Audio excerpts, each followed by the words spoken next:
સુરતમાં 5 વર્ષના બાળક સાથે માતાએ કર્યો આપઘાતનો પ્રયાસ. ખડોદરા વિસ્તારમાં આવેલા સુમન અમૃત આવાસના 14મા માળથી કૂદી આપઘાતનો પ્રયાસ કર્યો.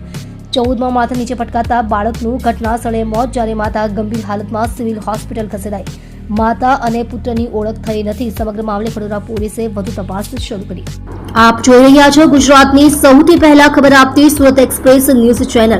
ડાયરેક્ટર રાજેશ મંગલેની સાથે. આજે ખટોદરા વિસ્તારના સુમન આવાસ છે, બટાર ચોકી વિસ્તારમાં.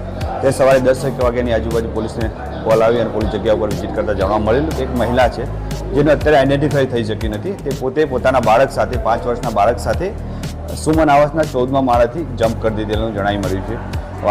આ બનાવમાં જગ્યા ઉપર જ બાળકનું ડેથ થયું છે. જે મહિલા છે એની કન્ડિશન ક્રિટિકલ કન્ડિશનમાં હોય. હાલ સિવિલ ખાતેને સારવાર માટે લાવવામાં આવેલ છે. પ્રાથમિક રીતે મહિલાએ આત્મહત્યાનો પ્રયાસ કર્યો પોતાની બાળક સાથે, પરંતુ હાલ મહિલાનો પરિચય મેળવ્યા પછી મહિલા કોણ છે એ પોલીસ તપાસ કરી. ત્યારબાદ ખ્યાલ આવશે કે આ બનાવ પાછળનું મુખ્ય કારણ શું છે.